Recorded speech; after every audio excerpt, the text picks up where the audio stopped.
Hi guys, ಎಲ್ರಿಗೂ ನಮಸ್ಕಾರ. ಈ ವಿಡಿಯೋದಲ್ಲಿ ನಾನು 7th ಸ್ಟ್ಯಾಂಡರ್ಡ್ ಸೋಷಿಯಲ್ನ ಸೆಕೆಂಡ್ ಚಾಪ್ಟರ್ ಮಿಡೀವಲ್ ಯುರೋಪ್ ಈ ಒಂದು ಚಾಪ್ಟರ್ನ ಎಕ್ಸ್ಪ್ಲೇನ್ ಮಾಡ್ತೀನಿ. ನೋಡಿ, ಈ ಚಾಪ್ಟರಲ್ಲಿ 3 ಪಾರ್ಟ್ಸ್ ಇದೆ. ಒಂದು ಬಂದು ರಿನೈಸಾನ್ಸ್ ಅಂತ, ಇನ್ನೊಂದು ಬಂದು ರಿಫಾರ್ಮೇಷನ್ ಅಂತ, ಮೂರನೇದು ಬಂದು ಜಿಯೋಗ್ರಫಿಕಲ್ ಎಕ್ಸ್ಪ್ಲೋರೇಷನ್ಸ್ ಅಂತ. ಸೊ 3 ಸೆಗ್ಮೆಂಟ್ಸ್ ಆಗಿ ಈ ಚಾಪ್ಟರ್ನ ಡಿವೈಡ್ ಮಾಡಿದ್ದಾರೆ. ಸೊ ನಾವು ಒಂದೊಂದೇ ಆಗಿ ಎಲ್ಲ ಸೆಗ್ಮೆಂಟ್ಸ್ನು ನಾವು ಕವರ್ ಮಾಡೋಣ. ಮೊದಲನೇದಾಗಿ ಈ ಚಾಪ್ಟ್ರಲ್ಲಿ ಏನು ಕಲಿತೀವಿ ಮತ್ತು ಅದರ ಒಂದು ಪೀಠಿಕೆ ಅಥವಾ ಇಂಟ್ರೊಡಕ್ಷನ್ ಬಗ್ಗೆ ನಾವು ನೋಡೋಣ. Historians classify the long history of Europe into 3 ages. ನೋಡಿ, ಈಗ ನಾವು ಇಂಡಿಯನ್ ಹಿಸ್ಟ್ರಿ ಅಂತ ತೊಗೊಂಡ್ರೆ ನಮಗೆ ಸಾವಿರಾರು ವರ್ಷದ ಹಿಸ್ಟ್ರಿ ಇದೆ. ನಾವು ಒಂದು 5,000 10,000 ವರ್ಷಗಳಿಂದ ಏನು ನಡೀತು ಅನ್ನೋದು ನಮ್ಮ ಹಿಸ್ಟ್ರಿಯಲ್ಲಿ ಇದೆ. ಅದೇ ಥರ ನಾವು ಯುರೋಪ್ನ ಹಿಸ್ಟ್ರಿ ತೊಗೊಂಡ್ರೂ ಕೂಡ ಅದು ಸಾವಿರಾರು ವರ್ಷದ ಹಿಸ್ಟ್ರಿ ಇದೆ ಯುರೋಪ್ಗೂ ಕೂಡ. ಸೊ ಇದನ್ನೆಲ್ಲದರೂ ಓದೋದಕ್ಕೆ ತುಂಬ ಕನ್ಫ್ಯೂಷನ್ ಆಗುತ್ತಲ್ವ. ಅದಕ್ಕೆ ಏನು ಮಾಡ್ತಾರೆ, ನಿಮ್ಗೆ ಹೆಂಗೆ ಒಂದು ಸಬ್ಜೆಕ್ಟಲ್ಲಿ ಚಾಪ್ಟರ್ಸ್ ವೈಸ್ ಡಿವೈಡ್ ಮಾಡಿದಾರೋ ಅದೇ ಥರ ಯುರೋಪಿಯನ್ ಹಿಸ್ಟ್ರಿನೂ ಕೂಡ 3 ಪಾರ್ಟ್ಸ್ ಆಗಿ ಡಿವೈಡ್ ಮಾಡಿದ್ದಾರೆ. ಅದು ಯಾವ್ಯಾವುದು ಅಂತ ಈಗ ನೋಡೋಣ. ಮೊದಲನೇದು ಏನ್ಷಿಯಂಟ್ ಏಜ್ ಅಂತ, ಟಿಲ್ ಅರೌಂಡ್ 500 CE. ನೋಡಿ, ಒಂದು ಏನಪ್ಪ ಅಂದರೆ 500ನೇ ಇಸ್ವಿ ಏನಿದೆ, 500ನೇ ಇಯರು, ಅದಕ್ಕಿಂತ ಹಿಂದೆ ನಡೆದಿತ್ತು. ಸೊ 450ನೇ ಇಸ್ವಿ, 300ನೇ ಇಸ್ವಿ, 200ನೇ ಇಸ್ವಿಯಲ್ಲಿ ಏನು ನಡೆದಿದೆ ಅದೆಲ್ಲದನ್ನು ಬಂದು ನಾವು ಏನ್ಷಿಯಂಟ್ ಏಜ್ ಅಂತ ಕರಿತೀವಿ. ಅದೇ ಥರ 500ನೇ ಇಸ್ವಿಯಿಂದ ಹಿಡಿದು 1500ನೇ ಇಸ್ವಿವರೆಗೂ ಈ 1000 ವರ್ಷಗಳೇನಿದೆ ಇದನ್ನು ಮಿಡಲ್ ಏಜಸ್ ಅಂತ ಕರಿತೀವಿ. ಓಕೆ, ಮತ್ತು 1500ನೇ ಇಸ್ವಿ ಆದಮೇಲೆ, ಸೊ 1500ನೇ ಇಸ್ವಿಯಿಂದ ಹಿಡಿದು ಇಲ್ಲಿವರೆಗೂ ಏನು ನಡೆದಿದೆ ಅದನ್ನು ನಾವು ಮಾಡರ್ನ್ ಏಜ್ ಅಂತ ಕರಿತೀವಿ. ಸೊ ಅರ್ಥ ಆಯ್ತಲ್ಲ, 3 ಪಾರ್ಟ್ಸ್ ಆಗಿ ಡಿವೈಡ್ ಮಾಡಿದ್ದಾರೆ. ಒಂದು ಏನ್ಷಿಯಂಟ್ ಏಜ್ 500ನೇ ಇಸ್ವಿಯಿಂದ ಹಿಂದೆ ನಡೆದಿರೋದು, ಮಿಡಲ್ ಏಜ್ 500ನೇ ಇಸ್ವಿಯಿಂದ 1500ನೇ ಇಸ್ವಿದು, ಮಾಡರ್ನ್ ಏಜ್ 1500ನೇ ಇಸ್ವಿಯಿಂದ ಇಲ್ಲಿವರೆಗೂ 2026-27 ಈ ಟೈಮ್ವರೆಗೂ. ಓಕೆ, ಸೊ ಈಗ ನಾವು ಈ ಚಾಪ್ಟ್ರಲ್ಲಿ ಏನು ಮಾಡ್ತೀವಿ, ಇದೆಲ್ಲದ್ರ ಬಗ್ಗೆನೂ ಕಲಿಯಲ್ಲ. ಇದರಲ್ಲಿ ಮಿಡಲ್ ಏಜಸ್ ಅಂತ ಏನಿದೆ ಇದನ್ನು ಡಾರ್ಕ್ ಏಜ್ ಅಂತ ಕೂಡ ಕರೀತಾರೆ. ಸೊ ಈ ಮಿಡಲ್ ಏಜ್ ಏನಿದೆ, ಈ ಮಿಡಲ್ ಏಜ್ನ ಒಂದು ಸ್ಪೆಸಿಫಿಕ್ ಪಾರ್ಟಲ್ಲಿ ನಡೆದಂಥ 3 ಇವೆಂಟ್ಗಳ ಬಗ್ಗೆ ಮಾತ್ರ ನಾವಿಲ್ಲಿ ಡಿಸ್ಕಸ್ ಮಾಡ್ತೀವಿ. ಸೊ ಮಿಡಲ್ ಏಜ್ ಅಂದರೆ 500ನೇ ಇಸ್ವಿಯಿಂದ 1500ನೇ ಇಸ್ವಿವರೆಗೂ. ಆದರೆ ನಾವಿಲ್ಲಿ ಸ್ಟಡಿ ಮಾಡೋದು ಬಂದು ಒಂದು 1300 1350ನೇ ಇಸ್ವಿಯಿಂದ ಹಿಡಿದು 1500 1600ನೇ ಇಸ್ವಿವರೆಗೂ ಏನು ನಡೀತು ಅದನ್ನು ಮಾತ್ರ ಇಲ್ಲಿ ನಾವು ಸ್ಟಡಿ ಮಾಡ್ತೀವಿ. ಓಕೆನಾ? During the Middle Ages, the Orthodox thought of the Catholic Church had exercised supreme control over the lives of people. So ಈ ಮಿಡಲ್ ಏಜಸ್ಸಲ್ಲಿ ಏನಿತ್ತಪ್ಪ ಅಂದರೆ 500ನೇ ಇಸ್ವಿಯಿಂದ 1500ನೇ ಇಸ್ವಿ ಆ ಟೈಮಲ್ಲಿ ಜನಗಳು ಯಾವ ಥರ ಜೀವನ ಮಾಡ್ತಾಯಿದ್ರು ಇದೆಲ್ಲ ಕಂಟ್ರೋಲು ಕ್ಯಾಥೋಲಿಕ್ ಚರ್ಚ್ ಹತ್ರ ಇತ್ತು. ಸೊ ಕ್ಯಾಥೋಲಿಕ್ ಚರ್ಚ್ ಅಂದರೆ ಚರ್ಚ್ ಬಿಲ್ಡಿಂಗ್ ಹತ್ರ ಅಂತಲ್ಲ, ಆ ಚರ್ಚಲ್ಲಿ ಎಷ್ಟೊಂದು ಜನ ಪ್ಯಾಸ್ಟರ್ಸ್ ಇರ್ತಾರೆ, ಕಾರ್ಡಿನಲ್ಸ್, ಪೋಪ್ ಈ ಥರ ಎಲ್ಲ ಇರ್ತಾರೆ. ಅವರು ಜನ ಯಾವ ಥರ ನಡ್ಕೊಳ್ಬೇಕು, ಏನು ಮಾಡಬೇಕು, ಏನು ಬಿಹೇವ್ ಮಾಡಬೇಕು, ಯಾವುದು ಒಳ್ಳೆಯದು ಯಾವುದು ಕೆಟ್ಟದು ಇದೆಲ್ಲದನ್ನು ಕೂಡ ಡಿಸೈಡ್ ಮಾಡ್ತಾ ಇರ್ತಾರೆ, ಜನಗಳಿಗೆ ಹೇಳ್ಕೊಡ್ತಾ ಇರ್ತಾರೆ. ಆದರೆ ಆ ಹೇಳ್ಕೊಡೋದೆಲ್ಲ ಕೂಡ ಆರ್ಥೋಡಾಕ್ಸ್ ಥಾಟ್, ಅಂದರೆ ನಾವು ಹಳೆ ಕಾಲದ ಬಿಲೀಫ್ ಸಿಸ್ಟಮ್ ಏನಿರುತ್ತೆ, ಇದೇ ಥರ ಮಾಡಬೇಕು ಅದೇ ಥರ ಮಾಡಬೇಕು, ಮತ್ತು ಯಾರನ್ನೂ ಕ್ವಶನ್ ಮಾಡಬಾರ್ದು, ಆ ಥರ ಥಾಟ್ ಪ್ರೊಸೆಸ್ಸಲ್ಲಿ ಇವರೆಲ್ಲರನ್ನೂ ಕಂಟ್ರೋಲ್ ಮಾಡ್ತಾ ಇರ್ತಾರೆ. However, during the 15th and 16th centuries, the middle ages turn towards the new path of transformation. ಆದರೆ 15ನೇ ಸೆಂಚುರಿ ಮತ್ತು 16ನೇ ಸೆಂಚುರಿ ಅಂದರೆ ಶತಮಾನ, 15 ಮತ್ತು 16ನೇ ಶತಮಾನಗಳಲ್ಲಿ ಏನಾಗುತ್ತೆ, ಈ ಜನ ಮಿಡಲ್ ಏಜಸ್ಸಲ್ಲಿ ಆವಾಗ ಬದುಕಿದ್ದಂಥ ಜನ ಏನು ಮಾಡ್ತಾರೆ, ಒಂದು ಹೊಸ ಟ್ರಾನ್ಸ್ಫಾರ್ಮೇಷನ್ ಕಡೆಗೆ ಅವರು ನೋಡ್ತಾರೆ. ಸೊ 15th ಸೆಂಚುರಿ ಅಂದರೆ 1400ನೇ ಇಸ್ವಿಯಿಂದ ಹಿಡಿದು 1500ನೇ ಇಸ್ವಿವರೆಗೂ 15th ಸೆಂಚುರಿ. 16th ಸೆಂಚುರಿ ಅಂದರೆ 1500ನೇ ಇಸ್ವಿಯಿಂದ ಹಿಡಿದು 1600ನೇ ಇಸ್ವಿವರೆಗೂ 16th ಸೆಂಚುರಿ. ಹತ್ತತ್ರ ಒಂದು 200 ವರ್ಷದಲ್ಲಿ ಈ ಟ್ರಾನ್ಸ್ಫಾರ್ಮೇಷನ್ ಅನ್ನೋದು ಆಗುತ್ತೆ. This marked the beginning of the modern age. So ಈ ಮೂಮೆಂಟ್ ಏನು ಶುರುವಾಗುತ್ತೆ ಇಲ್ಲಿಂದ ನಾವು ಮಾಡರ್ನ್ ಏಜ್ ಅಂತ ಕರಿತೀವಿ. The 3 significant historical developments marking the beginning of modern age are, ಅಂದರೆ ಈ ಮಾಡರ್ನ್ ಏಜಿಗೆ ಬರೋದಕ್ಕೆ ಮಿಡಲ್ ಏಜಲ್ಲೇ ನಡೆದಂಥ 3 ಘಟನೆಗಳು ಏನು ಹೇಳ್ತೀವಿ, ಆ ಘಟನೆಗಳು ಯಾವ್ಯಾವುದು 3 ಆಲ್ರೆಡಿ ಹೇಳ್ದಾಗೆ ರಿನೈಸಾನ್ಸ್, ರಿಫಾರ್ಮೇಷನ್ ಮತ್ತು ಜಿಯೋಗ್ರಫಿಕಲ್ ಎಕ್ಸ್ಪ್ಲೋರೇಷನ್ಸ್ ಅಂತ. ಓಕೆ, ಸೊ ಇದರಲ್ಲಿ ನಾವಿವಾಗ ಮೊದಲನೇದಾಗಿ ರಿನೈಸಾನ್ಸ್ ಟೈಮಲ್ಲಿ ಏನು ನಡೀತು ಅಂತ ನೋಡೋಣ. ಸೊ ಈ ಇಂಟ್ರೊಡಕ್ಷನ್ ಇಲ್ಲಿಗೆ ಸಾಕು. ಇದೆಲ್ಲ ಬಂದು ಈ ಪಾರ್ಟ್ ಎಲ್ಲ ಏನಿದೆ ಇಷ್ಟು ನಾನು ಲೆಸನ್ ಹೇಳ್ತಾ ನಿಮ್ಗೆ ಹೇಳ್ತೀನಿ, ಇಲ್ಲಾಂದರೆ ಸುಮ್ಮನೆ ಡ್ರ್ಯಾಗ್ ಮಾಡ್ದಂಗಿರುತ್ತೆ, ರಿಪೀಟ್ ಆದಾಗಿರುತ್ತೆ. ಓಕೆ, ಸೊ ಮೊದಲನೇದಾಗಿ ರಿನೈಸನ್ಸ್ ಬಗ್ಗೆ ನೋಡೋಣ. ಸೊ ಇಲ್ಲಿ ಒಂದು ಸಿನೇರಿಯೋ ಕೊಟ್ಟಿದ್ದಾರೆ, ಟೀಚರ್ ಮತ್ತು ಸ್ಟೂಡೆಂಟ್ಸ್ ಮಧ್ಯೆ ಆಗುವಂಥ ಒಂದು ಇಂಟ್ರಾಕ್ಷನ್ನು. ಅಲ್ಲಿ ಟೀಚರ್ ಕೇಳ್ತಾರೆ, children do you know what is meant by renaissance? So renaissance ಅಂದರೆ ಏನು ಅಂತ ಗೊತ್ತಾ ಅಂತಂದ್ಬಿಟ್ಟು ಟೀಚರ್ ಕೇಳ್ತಾರೆ. ಆಗ ಸ್ಟೂಡೆಂಟ್ಸ್ ಹೇಳ್ತಾರೆ, no sir we do not know. ಆಗ ಸ್ಟೂಡೆಂಟ್ಸ್ ಹೇಳ್ತಾರೆ, ನೋ ಸರ್ ನಮಗೆ ಗೊತ್ತಿಲ್ಲ ಅಂತಾರೆ. ಸೊ ನಿಮಗೂ ಕೂಡ ಗೊತ್ತಿರಲ್ಲ, ಯಾರಿಗೂ ಗೊತ್ತಿರಲ್ಲ ಕಲಿಯೋವರೆಗೂ. ಹಾಗೆ ಟೀಚರ್ ಅವಾಗ ಎಕ್ಸ್ಪ್ಲೇನ್ ಮಾಡ್ತಾ ಹೋಗ್ತಾರೆ. ಏನು ಹೇಳ್ತಾರೆ? Renaissance means the rebirth. So renaissance ಅಂದರೆ ರೀಬರ್ತ್, ಮರು ಹುಟ್ಟೋದು, ಮತ್ತೆ ಹುಟ್ಟೋದು ಅಂತ ಅರ್ಥ. It also means the revival, ಇದ್ರ ಜೊತೆಗೆ ಇದರ ಅರ್ಥ ರಿವೈವಲ್ ಅಂತ ಕೂಡ ಆಗುತ್ತೆ, ಅಂದರೆ ಮತ್ತೆ ರೆಡಿಯಾಗಿ ಹೊಸದಾಗಿ ಏನಾದರೂ ಮಾಡೋವಂಥದ್ದು ಅಂತ.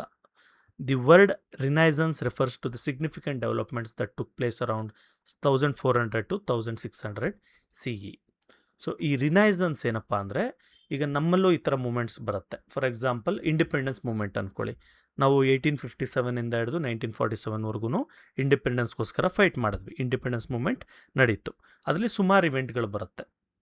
ಸೊ ಅದೇ ಥರ ರಿನೈಸನ್ಸ್ ಅಂದರೆ ಏನಪ್ಪ ಅಂದರೆ, ಇವರು ಈ ಡಾರ್ಕ್ ಏಜ್ ಅಥವಾ ಮಿಡಲ್ ಏಜಿಂದ ಮಾಡರ್ನ್ ಏಜಿಗೆ ಬರೋದಕ್ಕೆ ಏನೇನು ಮಾಡಿದ್ರು, ಏನೇನು ನಡೀತು ಆ ಟೈಮಲ್ಲಿ ಅನ್ನೋದು, ಅಥವಾ ಎಷ್ಟು ಕಷ್ಟಪಟ್ಟು ಬಂದರು, ಏನೇನು ಅಡ್ವಾನ್ಸ್ಮೆಂಟ್ಸ್ ಆಗಿದ್ದಕ್ಕೆ ಬಂದರು ಅನ್ನೋಂಥ ಒಂದು ಇವೆಂಟ್ ಅದು, ಅಥವಾ ಒಂದು ಟೈಮ್ ಫ್ರೇಮ್ ಅಥವಾ ಸಿಚುವೇಶನ್ ಅಂತ ಅಂದ್ಕೊಳ್ಳಿ. ಓಕೆ, ಸೊ ಏನೇನು ಫೀಲ್ಡಲ್ಲಿ ಡೆವಲಪ್ಮೆಂಟ್ ಆಯಿತು ಇಲ್ಲಿ ಹೇಳ್ತಾ ಇದ್ದಾರೆ. ರಿನೈಸನ್ಸಲ್ಲಿ ಸಿಗ್ನಿಫಿಕೆಂಟ್ ಡೆವಲಪ್ಮೆಂಟ್ಸ್ ಆಯಿತು, ತುಂಬ ಡೆವಲಪ್ಮೆಂಟ್ ಆಯಿತು ಆ ಟೈಮಲ್ಲಿ ಅಂತ ಹೇಳ್ತಾ ಇದ್ದಾರೆ. ಸೊ ಯಾವುದರಲ್ಲಿ ಡೆವಲಪ್ಮೆಂಟ್ ಆಗುತ್ತೆ? ಒಂದು ಯುರೋಪಿಯನ್ ಲಿಟ್ರೇಚರ್ ಅಂದರೆ ಏನು, ಓದೋದು ಬರೆಯೋದು ಆ ಥರದ್ದು. ನೆಕ್ಸ್ಟ್ ಆರ್ಟ್ ಅಂದರೆ ಡ್ರಾಯಿಂಗು, ಪೇಂಟಿಂಗು, ಮತ್ತು ವಿಗ್ರಹಗಳು ಕೆತ್ತನೆ ಮಾಡ್ತಾರಲ್ಲ ಆ ಥರದ್ದು, ಇದೆಲ್ಲ ಆರ್ಟು. ನೆಕ್ಸ್ಟ್ ಆರ್ಕಿಟೆಕ್ಚರ್ ಅಂದರೆ ಬಿಲ್ಡಿಂಗ್ ಸ್ಟೈಲ್ಗಳು ಮತ್ತು ಚರ್ಚ್ಗಳು ಕಟ್ಟುವಂಥ ಸ್ಟೈಲ್ಗಳು, ಇವೆಲ್ಲ ಆರ್ಕಿಟೆಕ್ಚರ್ ಅಂಡರ್ಗೆ ಬರುತ್ತೆ. ಮತ್ತು ಸೈನ್ಸ್ ಅಂದರೆ ನಿಮ್ಗೆ ಆಲ್ರೆಡಿ ಗೊತ್ತು. ಸೊ ಈ ಎಲ್ಲ ಫೀಲ್ಡ್ಗಳಲ್ಲೂ ಕೂಡ ಈ ಟೈಮ್ ಫ್ರೇಮಲ್ಲಿ ತುಂಬಾ ಅಡ್ವಾನ್ಸ್ಮೆಂಟ್ಸ್ಗಳು ಆಗುತ್ತೆ. The renaissance movement denotes the creative developments in intellectual and cultural aspects. So ಈ ರಿನೈಸನ್ಸ್ ಮೂಮೆಂಟ್ ಏನು ಹೇಳುತ್ತೆ, ಈ ಟೈಮಲ್ಲಿ ಆದಂಥ ಡೆವಲಪ್ಮೆಂಟ್ಗಳಲ್ಲಿ ಯಾವ್ಯಾವುದು ಇಂಟೆಲೆಕ್ಚುಯಲ್ ಅಂದರೆ ಬ್ರೈನ್ ರಿಲೇಟೆಡ್ ಡೆವಲಪ್ಮೆಂಟ್ಗಳು ಏನೇನಾಗುತ್ತೆ, ಅಂದರೆ ಜನಗಳ ಮೈಂಡ್ ಸೆಟ್ ಯಾವ ಥರ ಚೇಂಜ್ ಆಗುತ್ತೆ, ಅವರ ಥಾಟ್ ಪ್ರೊಸೆಸ್ ಏನು ಚೇಂಜ್ ಆಗುತ್ತೆ, ಅದ್ರ ಬಗ್ಗೆ ಫೋಕಸ್ ಆಗುತ್ತೆ ರಿನೈಸನ್ಸಲ್ಲಿ. ಜೊತೆಗೆ ಕಲ್ಚರಲ್ ಆಸ್ಪೆಕ್ಟ್ಸ್ ಅಂದರೆ ಅವ್ರು ಯಾವ ಥರ ಕಲ್ಚರ್ನ ಅವ್ರು ಫಾಲೋ ಮಾಡ್ತಾಯಿದ್ರು, ಅದನ್ನು ಯಾವ ರೀತಿ ಚೇಂಜ್ ಮಾಡಿಕೊಂಡ್ರು ರಿನೈಸನ್ಸ್ ಟೈಮಲ್ಲಿ. ಸೊ ಅದು ರಿನೈಸನ್ಸ್ ಅಂಡರ್ಗೆ ಬರುತ್ತೆ. This movement comprises the complex network of multifaceted changes that occurred during that age, transforming the Europe the middle ages to that of modern age. So ಈ ಮೂಮೆಂಟಲ್ಲಿ ಎಲ್ಲ ಕೂಡ ಜನಗಳೆಲ್ಲ ಯಾವ ಥರ ಮಿಡಲ್ ಏಜಸ್ಸಿಂದ ಮಾಡರ್ನ್ ಏಜ್ಗೆ ಬರಬೇಕು ಅಂದರೆ ಏನು ನಡ್ಕೊಂಬರೋದು ಅಂತಲ್ಲ, ಅವ್ರ ಮೈಂಡ್ ಸೆಟ್ ಎಲ್ಲ ಚೇಂಜ್ ಆಗಿ ಮಾಡರ್ನ್ ವೇ ಆಫ್ ಥಿಂಕಿಂಗಿಗೆ ಯಾವ ಥರ ಟ್ರಾನ್ಸ್ಫಾರ್ಮ್ ಆದರು ಯುರೋಪಿಯನ್ ಜನ ಅನ್ನೋದನ್ನು ನಾವಿಲ್ಲಿ ನೋಡ್ತೀವಿ. ಸೊ ಈಗ ಸ್ಟೂಡೆಂಟ್ಸ್ ಕೇಳ್ತಾರೆ, ಸರ್ ಯುರೋಪ್ ಅಂತ ಹೇಳಿದ್ರಲ್ಲ, ಯುರೋಪ್ ಅಂದರೆ ತುಂಬ ಯುರೋಪಿಯನ್ ಹಿಸ್ಟ್ರಿನ ಮಾತಾಡ್ತಾ ಇರೋದು, ತುಂಬ ದೊಡ್ಡ continent. So where did this movement occur? ಯುರೋಪಲ್ಲಿ ಎಲ್ಲಿ ನಡೀತು ಈ ಮೂಮೆಂಟು, ಎಲ್ಲಿ ಶುರುವಾಯಿತು ಅಂತ ಕೇಳ್ತಾರೆ. ಇಟ್ ಅಕರ್ಡ್ ಇನ್ ಇಟಲಿ ಅಂತ ಹೇಳ್ತಾರೆ. ಸೊ ಇಟಲಿ ಅಂತ ಒಂದು ದೇಶ ಇದೆ ಯುರೋಪಲ್ಲಿ, ಅಲ್ಲಿ ಇದು ರಿನೈಸನ್ಸ್ ಅನ್ನೋದು ಶುರುವಾಗೋದು. ಸೊ ದ್ಯಾಮವ್ವ ಅಂತ ಒಬ್ಬರು ಸ್ಟೂಡೆಂಟ್ ಕೇಳ್ತಾರೆ, sir what are the features of Renaissance? ಇವ್ರು ಹೇಳ್ತಾರೆ, ರಿನೈಸನ್ಸ್ನ ಫೀಚರ್ಸ್ ಏನು? ಈಗ ನಮ್ಮ ಇಂಡಿಪೆಂಡೆನ್ಸ್ ಮೂಮೆಂಟ್ನ ಕೆಲವು ಫೀಚರ್ಸ್ ಇರುತ್ತೆ, ಅಂದರೆ ಎಲ್ಲರೂ ಸ್ವದೇಶಿನೇ ಯೂಸ್ ಮಾಡಬೇಕು, ನಮ್ಮನ್ನು ನಾವೇ ರೂಲ್ ಮಾಡ್ಕೊಳ್ಬೇಕು, ನಮಗೆ ಡೆಮೋಕ್ರಸಿ ಬೇಕು, ಈ ಥರ ಕೆಲವು ಇರುತ್ತೆ. ಅದೇ ಥರ ರಿನೈಸನ್ಸ್ ಮೂಮೆಂಟ್ನ ಗೋಲ್ ಏನಿತ್ತು ಅಥವಾ ಅದರ ಫೀಚರ್ಸ್ ಏನಿತ್ತು ಅಂತ. ಸೊ ಟೀಚರ್ ಹೇಳ್ತಾರೆ, a very good question, everyone should know about this.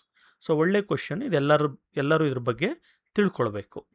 The renaissance had many features. ರಿನೈಸನ್ಸಲ್ಲಿ ಎಷ್ಟೊಂದು ಫೀಚರ್ಸ್ ಇತ್ತು, ಅದರಲ್ಲಿ humanism and rationalism were the most important ones. So humanism ಅನ್ನೋದು, ರ್ಯಾಷನಲಿಸಮ್ ಅನ್ನೋದು ತುಂಬ ಇಂಪಾರ್ಟೆಂಟ್ ಫೀಚರ್ಸ್ ಆಗಿತ್ತು ಈ ಟೈಮ್ದು ಅಂತ.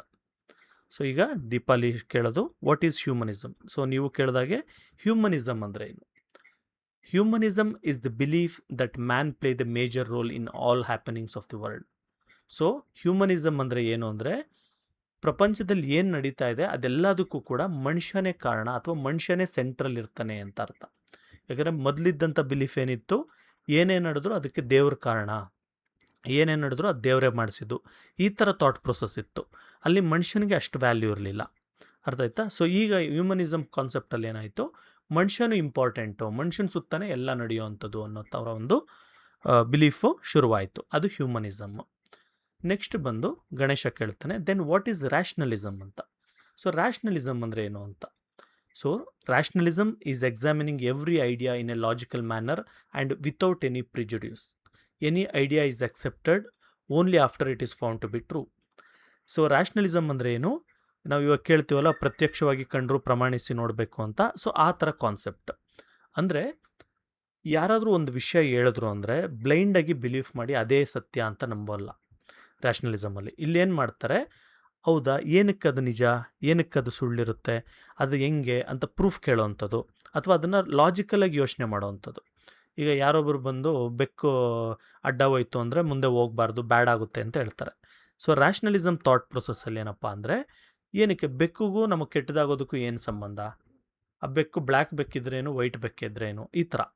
ಸೊ ಇವರು ಸುಮ್ಮನೆ ಏನೋ ಬ್ಲೈಂಡ್ ಬಿಲೀಫ್ ಇಟ್ಕೊಳ್ಳಲ್ಲ, ಮತ್ತು ಮೊದಲೇ ಡಿಸೈಡ್ ಆಗಿರಲ್ಲ, ಬೆಕ್ಕು ಬಂದರೆ ಬ್ಯಾಡು ಆ ಥರ ಮೊದಲೇ ಡಿಸೈಡ್ ಆಗಲ್ಲ. ಇವರೊಂದು ಸಿಚುವೇಶನ್ನ ಕ್ಲೀನಾಗಿ ಅನಲೈಸ್ ಮಾಡಿ ಅದು ಏನಕ್ಕೆ ಅದು ವರ್ಕ್ ಆಗುತ್ತೆ ಅಥವಾ ಏನಕ್ಕೆ ವರ್ಕ್ ಆಗಲ್ಲ, ಏನಕ್ಕೆ ಹಂಗೆ ಅಂದರೆ ಬ್ಯಾಡ್ ಆಗುತ್ತೆ, ಏನಕ್ಕೆ ಒಳ್ಳೇದಾಗುತ್ತೆ, ಅದ್ರ ಬಗ್ಗೆ ಎಲ್ಲ ಯೋಚನೆ ಮಾಡ್ತಾರೆ. ಈ ಪ್ರೋಸೆಸ್ನ ನಾವು ರ್ಯಾಷನಲಿಸಮ್ ಅಂತ, ಅಥವಾ ಆ ಮೈಂಡ್ ಸೆಟ್ನ ನಾವು ರ್ಯಾಷನಲಿಸಮ್ ಅಂತ ಕರಿತೀವಿ. ಸೊ ಯಾವುದೇ ಐಡಿಯಾ ಆಗಲಿ ಅದು ನಿಜ ಅಂತ ಇವರು ಪ್ರಮಾಣಿಸಿ ನೋಡೋದು ಅಂತ ಹೇಳ್ತೀವಲ್ಲ, ಆ ಥರ ಅದ್ರ ಚೆಕ್ ಮಾಡಿ ಆಮೇಲೆ ನಂಬ್ತಾರೆ ಅದನ್ನು. During the renaissance, ideas of heaven, hell and heavenly world was completely rejected. So renaissance ಟೈಮಲ್ಲಿ ಯಾರ್ಯಾರು ಈ ಮೂಮೆಂಟಲ್ಲಿ ಇನ್ವಾಲ್ವ್ ಆದರೂ ಅವರೆಲ್ಲ ಸ್ವರ್ಗ, ನರಕ, ಆಮೇಲೆ ಅಲ್ಲಿ ಸ್ವರ್ಗಕ್ಕೆ ಹೋಗೋದು ಸತ್ತ ಮೇಲೆ, ಈ ಥರದ್ದೆಲ್ಲ ಇರುತ್ತಲ್ಲ, ಅದನ್ನೆಲ್ಲ ಯಾವುದೂ ನಂಬಬಾರ್ದು ಅಂತ ಒಂದು ಸ್ವಲ್ಪ ಸ್ಟಾರ್ಟ್ ಮಾಡ್ತಾರೆ. ಯಾಕಂದರೆ ಅದೆಲ್ಲ ಪ್ರೂಫ್ ಇರಲ್ಲ ಅಂತೇಳ್ಬಿಟ್ಟು. A keen interest was given to the things of this world. ಈ ಟೈಮಲ್ಲಿ ಈಗ ಪ್ರಪಂಚದಲ್ಲಿ ಹೆಂಗೆ ಬದುಕ್ತಾ ಇದ್ದೀವಿ, ಇಲ್ಲಿ ಒಳ್ಳೆಯವ್ರ ಥರ ಬದುಕಬೇಕು, ಇಲ್ಲಿ ನಾವು ಚೆನ್ನಾಗಿ ಬದುಕಬೇಕು, ಹ್ಯಾಪಿಯಾಗಿ ಬದುಕಬೇಕು ಅನ್ನೋಂಥ ಒಂದು ಥಾಟ್ ಪ್ರೊಸೆಸ್ಸು ಇಲ್ಲಿ ಬಂದಿರುತ್ತೆ. ಸೊ ಪ್ರೆಸೆಂಟ್ ಲೈಫ್ಗೆ ತುಂಬ ಇಂಪಾರ್ಟೆನ್ಸ್ ಕೊಡ್ತಾರೆ. ನೆಕ್ಸ್ಟ್ ಜೋಸೆಫ್ ಕೇಳ್ತಾನೆ, ಇನ್ನೂ ಏನಾದರೂ ಫೀಚರ್ಸ್ ಇದೆಯಾ ಅಂತ. ಸೊ ಇವ್ರು ಹೇಳ್ತಾರೆ, ಇವೆರಡಲ್ಲದೆ ಇನ್ನೂ ಸುಮಾರು ಫೀಚರ್ಸ್ ಇದೆ. Apart from this there are 2 other features. ಇನ್ನೂ 2 ಫೀಚರ್ ಇದೆ. ಒಂದೇನಪ್ಪ ಅಂದರೆ, firstly the classical languages. So ಇವರು ಏನು ಹೇಳ್ತಾರೆ, ಫುಲ್ ಹೇಳ್ಬಿಟ್ಟು ಆಮೇಲೆ ಹೇಳ್ತೀನಿ. Greek and Latin were rejected in favour of the local language in which literature was return. So ಈ ರಿನೈಸನ್ಸ್ ನಡೆಯೋದಕ್ಕೂ ಮೊದಲು ಏನಿತ್ತಪ್ಪ ಅಂದರೆ, ಯಾವುದೇ ಒಂದು ಬುಕ್ ತೊಗೊಳ್ಬೋದು ನೀವು, ಯಾವುದೇ ಒಂದು ವರ್ಕ್ ತೊಗೊಳ್ಬೋದು, ಅದೆಲ್ಲ ಕೂಡ 2 ಭಾಷೆಯಲ್ಲಿ ಜಾಸ್ತಿ ಸಿಗ್ತಾ ಇದ್ದಿದ್ದು. ಒಂದು ಗ್ರೀಕ್ ಭಾಷೆ, ಇನ್ನೊಂದು ಲ್ಯಾಟಿನ್ ಭಾಷೆ. ಸೊ ಯಾರೇ ಏನೇ ಓದಬೇಕಂದ್ರು, ಯಾರಾದರೂ ಏನಾದರೂ ವಿಷಯ ತಿಳ್ಕೊಳ್ಬೇಕು ಅಂತಂದರೆ ಅವ್ರಿಗೆ ಲ್ಯಾಟಿನ್ ಮತ್ತು ಗ್ರೀಕು ಕಂಪಲ್ಸರಿ ಬರಬೇಕಾಗಿರುತ್ತೆ. ಅದು ಬಂದಿಲ್ಲ ಅಂದರೆ ಏನೂ ಓದೋಕ್ಕಾಗಲ್ಲ. ಸೊ ಇವಾಗ ಕೂಡ ನಿಮಗೆ ಕನ್ನಡ, ಇಂಗ್ಲೀಷ್ ಬಂದಿಲ್ಲ ಅಂದರೆ, ಓದೋಕ್ಕೆ ಬರಲಿಲ್ಲ ಅಂದರೆ ಏನೂ ಬರಲ್ಲ, ಆ ಥರ. Secondly, creativity in art practice were encouraged. So ಇನ್ನೊಂದೇನಪ್ಪ ಅಂದರೆ, ಆರ್ಟಲ್ಲಿ ಒಂದು ಕ್ರಿಯೇಟಿವಿಟಿನ ಎನ್ಕರೇಜ್ ಮಾಡ್ತಾರೆ. ಅಂದರೆ ಈಗ ಫಾರ್ ಎಕ್ಸಾಂಪಲ್ಲು, ಏನಾದರೂ ಒಂದು ವಿಗ್ರಹ ಕೆತ್ತನೆ ಮಾಡಬೇಕು ಆ ಥರ ಇತ್ತು ಅಂತ ಅಂದ್ಕೊಳ್ಳಿ, ಹಳೆ ಕಾಲದಲ್ಲಿ, ಮಿಡಲ್ ಏಜಸ್ಸಲ್ಲಿ. ಅವಾಗ ಅವ್ರು ಯಾವ ವಿಗ್ರಹ ಕೆತ್ತನೆ ಮಾಡಬೇಕಿತ್ತು, ಒಂದು ಯಾವುದಾದ್ರು ಒಬ್ಬ ನೈಟ್ ಅಂದರೆ ಸೋಲ್ಜರ್ ನಿಂತಿರೋ ಅಂಥದ್ದು ಇರ್ಬೋದು, ಅಥವಾ ಜೀಸಸ್ದಿರ್ಬೋದು, ಅಥವಾ ಡೇವಿಡ್ದಿರ್ಬೋದು, ಮೇರಿ ಮಾತೆದಿರ್ಬೋದು. ಈ ಥರ ಅವರ ರಿಲಿಜಿಯಸ್ ಸಿಂಬಲ್ಸ್ನಾಗಲಿ, ಅಥವಾ ರಿಲಿಜಿಯಸ್ಗೆ ಕೋಪ್ ಮಾಡುವಂಥ ಬೇರೆ ಒಂದು ಇದನ್ನಾಗಲಿ, ಅದನ್ನು ಮಾತ್ರ ಅವರು ಎನ್ಕರೇಜ್ ಮಾಡ್ತಿದ್ರು. ಆದರೆ ಯಾವಾಗ ಈ ರಿನೈಸನ್ಸ್ ಈ ಟೈಮೆಲ್ಲ ಬಂತು, ನೀವು ಯಾವುದನ್ನು ಹೆಂಗೆ ಬೇಕಾದ್ರೂ ಎಕ್ಸ್ಪ್ರೆಸ್ ಮಾಡ್ಬೋದು ಅಂತ ಅವ್ರಿಗೆ ಬಿಟ್ಕೊಟ್ರು. ಆಗಲೇ ಈಗ ಮೈಕಲ್ ಆ್ಯಂಜಲೋ ಮತ್ತು ಇವರೆಲ್ಲ, ಲಿಯೋನಾರ್ಡೋ ಡ ವಿನ್ಸಿ, ಇವರೆಲ್ಲ ನೋಡ್ತಿರಲ್ಲ, ಅವ್ರ ಪೇಂಟಿಂಗ್ಸ್ಗಳು, ಅವೆಲ್ಲ ಸ್ಕಲ್ಪ್ಚರ್ಗಳೆಲ್ಲ, ಆ ಆರ್ಟ್ ಫಾರ್ಮ್ಸ್ಗಳೆಲ್ಲ ಇದೇ ಟೈಮಲ್ಲೇ ಬರೋ ಅಂಥದ್ದು. The renaissance artist chose new themes for their art. So ಹೊಸ ಆರ್ಟ್ ಫಾರ್ಮ್ಸ್ ಎಲ್ಲ ಡೆವಲಪ್ ಆಯಿತು. ಸೊ ಈ ಆರ್ಕಿಟೆಕ್ಚರ್ ಕೂಡ ಬರೀ ಹ್ಯೂಮನ್ ಸೆಂಟ್ರಿಕ್ ಆಗಿ ಜಾಸ್ತಿ ಇತ್ತು. ಫಾರ್ ಇನ್ಸ್ಟೆನ್ಸ್, ಇಜರೀಸ್ or churches were not just places of worship but also centres of artistic architectural structures. So ಈ ಟೈಮಲ್ಲಿ ಏನಾಯಿತು, ಚರ್ಚ್ಗಳು ಏನಿರುತ್ತೆ ಅದು ಬರೀ ವರ್ಷಿಪ್ಗೆ ಮಾತ್ರ ಅಂತ ಅಲ್ಲ, ಅವ್ರೇನು ಮಾಡೋದು, ತುಂಬ ಆರ್ಟಿಸ್ಟಿಕ್ಕಾಗಿ ಕೆತ್ತನೆಗಳು ಮಾಡಿಸೋದು, ಪೇಂಟಿಂಗ್ ಮಾಡಿಸೋದು, ಆ ಥರದ್ದೆಲ್ಲ ಕೂಡ ಶುರುವಾಯಿತು. ನೆಕ್ಸ್ಟು ಇಸ್ಮೈಲ್ ಕೇಳ್ತಾನೆ, sir, we understood the features of renaissance, could you please explain the reasons for the renaissance. So ಇವಾಗ ನಮ್ಗೆ ರಿನೈಸನ್ಸ್ ಅಂದರೆ ಏನಂತ ಗೊತ್ತಾಯಿತು, ಏನೇನು ಒಂದು ಹ್ಯೂಮನಿಸಮ್ಮು ಅಂದರೆ ಮನುಷ್ಯದ ಥರ ಅಂದರೆ ಮನುಷ್ಯನೇ ಪ್ರಪಂಚಕ್ಕೆ ಇಂಪಾರ್ಟೆಂಟ್ ಅಂತ ಯೋಚನೆ ಮಾಡೋದು ಶುರುವಾಯಿತು. ರ್ಯಾಷನಲಿಸಮ್ ಶುರುವಾಯಿತು. ಅದ್ರ ಜೊತೆಗೆ ಕ್ಲಾಸಿಕಲ್ ಲ್ಯಾಂಗ್ವೇಜಸ್ಸು ಇಂಗ್ಲೀಷ್ ಇರ್ಬೋದು ಮತ್ತು ಫ್ರೆಂಚ್ ಇರ್ಬೋದು, ಈ ಥರ ಲ್ಯಾಂಗ್ವೇಜಸ್ ಕೂಡ ಶುರುವಾಯಿತು. ಯಾಕಂದರೆ ಮೊದಲಿದ್ದಿದ್ದು ಬರೀ ಗ್ರೀಕ್ ಮತ್ತು ಲ್ಯಾಟಿನ್. ಸೊ ಈ ಥರ ಎಲ್ಲ ಶುರುವಾಯ್ತಲ್ಲ, ಸುಮ್ಮನೆ ಏನು ಶುರುವಾಗಲ್ಲ ಅಲ್ವಾ. ಸೊ ಇದು ಏನಕ್ಕೆ ಶುರುವಾಯಿತು? ರಿನೈಸನ್ಸ್ ಏನಕ್ಕೆ ಶುರುವಾಯಿತು? ಈಗ ನಮ್ಗೆ ಇಂಡಿಪೆಂಡೆನ್ಸ್ ಮೂಮೆಂಟ್ ಏನಕ್ಕೆ ಶುರುವಾಯಿತು? ಬ್ರಿಟಿಷವ್ರು ನಮ್ಮನ್ನ ತುಂಬ ಬ್ಯಾಡಾಗಿ ಟ್ರೀಟ್ ಮಾಡಿದ್ದಕ್ಕೆ. ಸೊ ಅದೇ ಥರ ರಿನೈಸನ್ಸ್ಗೆ ಏನು ಕಾರಣ ಅಂತ ಕೇಳ್ತಾನೆ. ಆಗ definitely ideological freedom was the primary reason for the renaissance. So main reason ಏನಪ್ಪ ಅಂತ ಹೇಳಿದ್ರೆ ಐಡಿಯಾಲಜಿಕಲ್ ಫ್ರೀಡಮ್, ಅಂದರೆ ಯೋಚನೆ ಮಾಡೋದಕ್ಕೆ ಫ್ರೀಡಮ್ ಸಿಗಬೇಕು ಅನ್ನೋದು ಮೇಯ್ನ್ ಕಾರಣ ಆಗಿತ್ತು. ಯಾಕಂದರೆ ಇದಕ್ಕೂ ಮೊದಲು ನೀವು ಯಾವ ಥರ ಯೋಚನೆ ಮಾಡಬೇಕು ಅನ್ನೋದನ್ನು ಕೂಡ ಚರ್ಚ್ ಅವರೇ ಹೇಳ್ತಾಯಿದ್ರು. ಓಕೆ, ಇವಾಗ ನಿಮ್ಗೆ ಐಡಿಯಾಲಜಿಕಲ್ ಫ್ರೀಡಮ್ ಅಂದರೆ ನೀವು ಏನು ಬೇಕಾದ್ರೂ ಯೋಚನೆ ಮಾಡ್ಬೋದು ಅನ್ನೋ ಥರದ್ದು ಈ ಥಾಟ್ ಪ್ರೊಸೆಸ್ಸು ಬಂತಲ್ವ, ಅದಕ್ಕೆ. ಸೊ ಇನ್ನೂ ಸುಮಾರು ರೀಸನ್ಸ್ ಇದೆ. ಏನಪ್ಪ ಅಂದರೆ attack on city of Constantinople, influence of geographical discoveries, invention of printing, spread of education, decline of feudal system etcetera. So ಇನ್ನೂ 5 ಕಾರಣಗಳಿದೆ. ಏನಕ್ಕೆ ಅಂತಂದ್ಬಿಟ್ಟು ನಾನು ಹೇಳ್ತೀನಿ ನೋಡಿ. ನೀವೇನಾದರೂ ಒಂದು ಗೂಗಲ್ ಮ್ಯಾಪ್ಸ್ ಓಪನ್ ಮಾಡಿ ತೋರಿಸ್ತೀನಿ.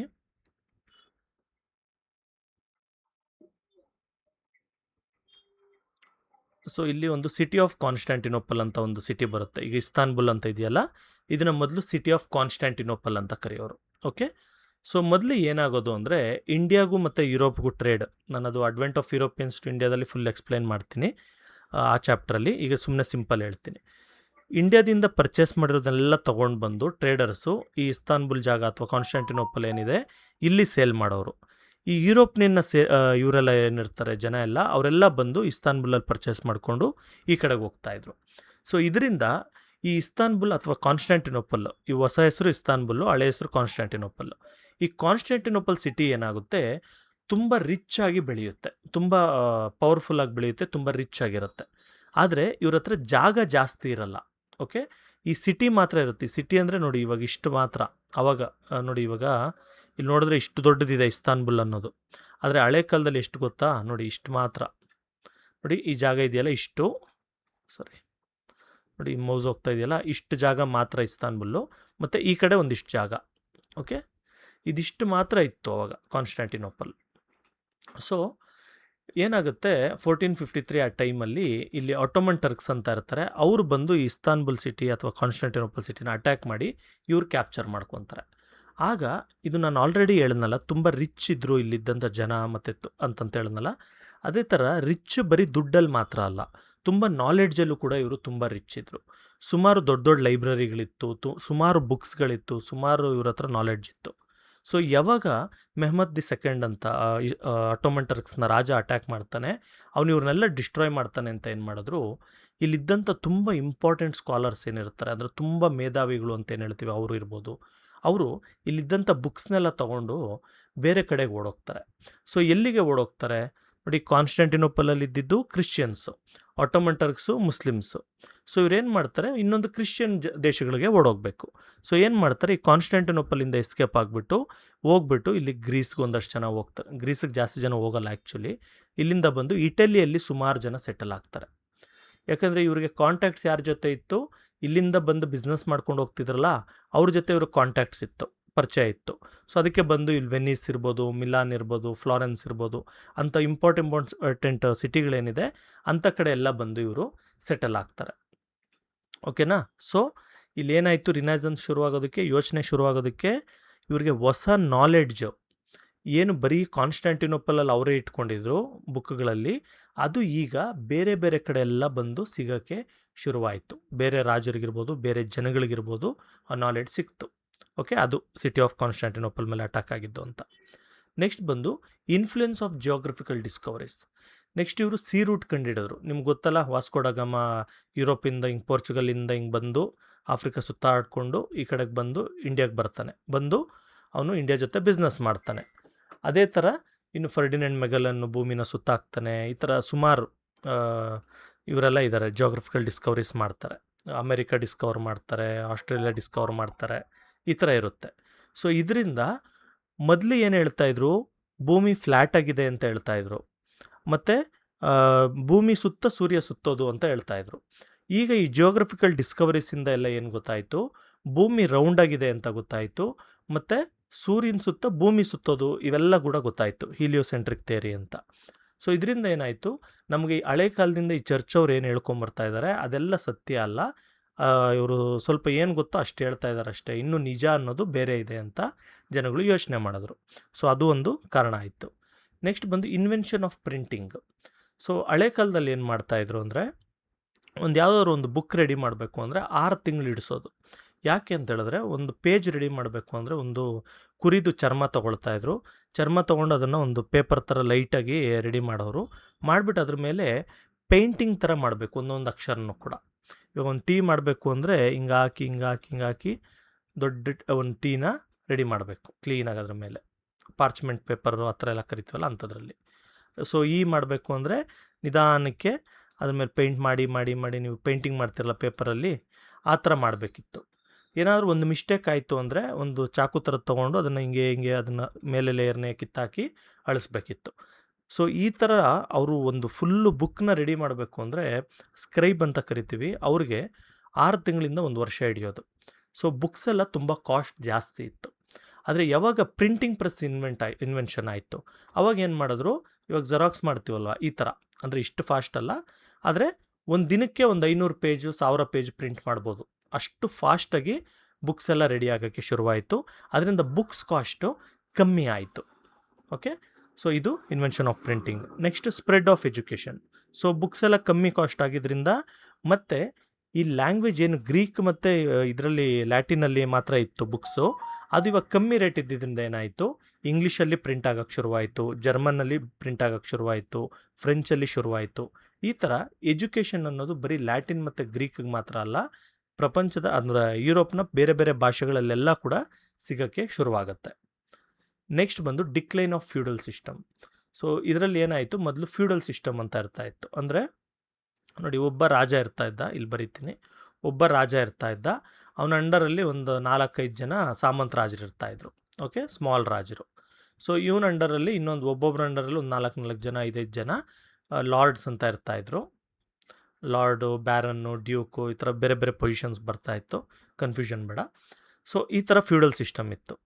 ಇವಾಗ ಏನಾಗೋದು, ರಾಜನ ಕಂಟ್ರೋಲಲ್ಲಿ ಇವರು ಮಾತು ಯಾರು ಕೇಳ್ತಾ ಇರಲಿಲ್ಲ, ರಾಜನ ಮಾತು ಕೇಳೋರು ಕೇಳದೇ ಇರೋರು ಈ ಥರ ಎಲ್ಲ ಆಯಿತು. ರಾಜ ಏನಾದರೂ ಎಕ್ಸ್ಟ್ರಾ ಮಾತಾಡೋಕ್ಕೆ ಹೋದರೆ ಅವ್ರು ಯುನೈಟ್ ಆಗಿಬಿಟ್ಟು ರಾಜನ ಮೇಲೆ ಅಟ್ಯಾಕ್ ಮಾಡೋರು. ಮತ್ತು ರಾಜ ಏನಾದರೂ ಅವ್ರನ್ನ ಅಟ್ಯಾಕ್ ಮಾಡೋಣ ಅಂದರೆ ಒಂದು ಫೋರ್ಟ್ ಅಂತ ಕರೀತಾರೆ, ತೋರಿಸ್ತೀನಿ ಒಂದು ನೋಡಿ ಎಕ್ಸಾಂಪಲ್ಲು.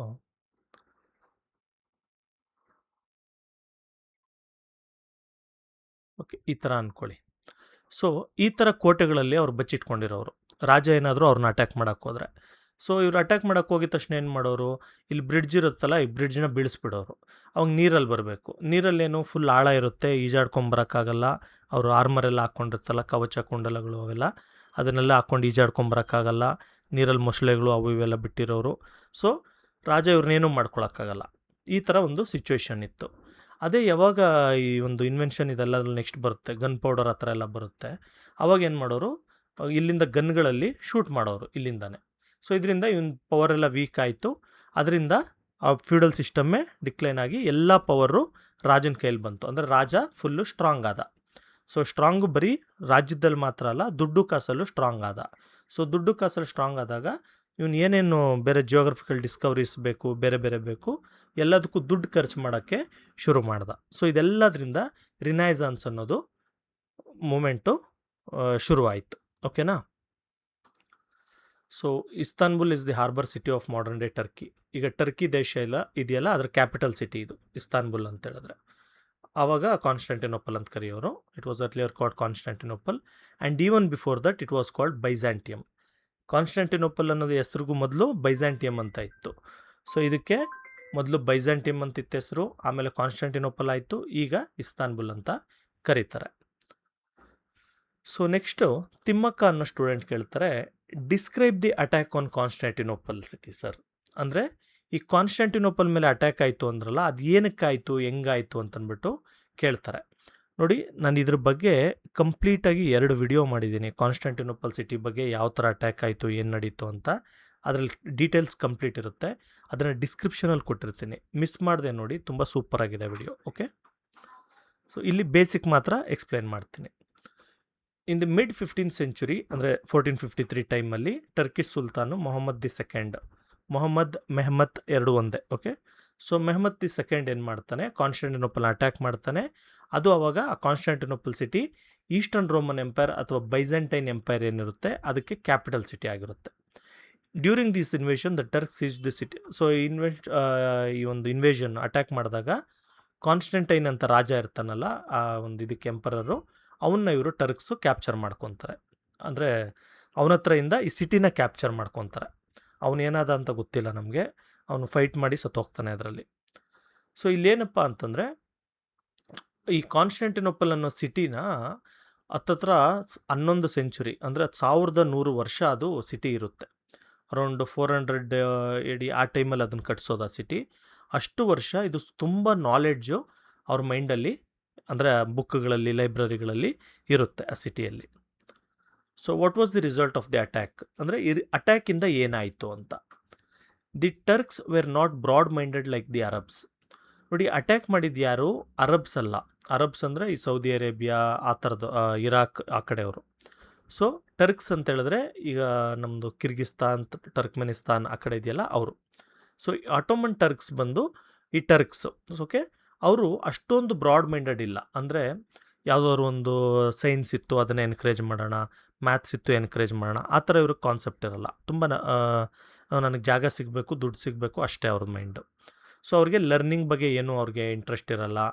ಸೊ ಈ ಥರ ಎಲ್ಲ ಇರುತ್ತೆ. ಅದಕ್ಕೆ ಈ ಟರ್ಕ್ಸ್ ಮೇಲೆ ಭಯ ಬಿದ್ದು ಅವರು ಲೈಬ್ರರಿನೆಲ್ಲ ಬೆಂಕಿ ಹಚ್ಬಿಡ್ತಾರೆ, ಸುಟ್ಟಾಕ್ಬಿಡ್ತಾರೆ, ಮತ್ತು ನಮ್ಮನ್ನೆಲ್ಲ ಸಾಯಿಸ್ಬಿಡ್ತಾರೆ ಅಂತೇಳಿ ಅವಾಗ ಹೇಳಿದ್ನಲ್ಲ, ಸ್ಕಾಲರ್ಸ್ ಆಫ್ ಕಾನ್ಸ್ಟಾಂಟಿನೋಪಲ್ ಇವರೆಲ್ಲ ಅವರ ಒಂದು ಗ್ರೀಕ್ ಬುಕ್ಸು, ಲ್ಯಾಟಿನ್ ಬುಕ್ಸ್ ಎಲ್ಲ ತೊಗೊಂಡು ಇಟಲಿಗೆ ಮತ್ತು ಬೇರೆ ಬೇರೆ ಜಾಗಕ್ಕೆಲ್ಲ ಓಡೋಗ್ತಾರೆ.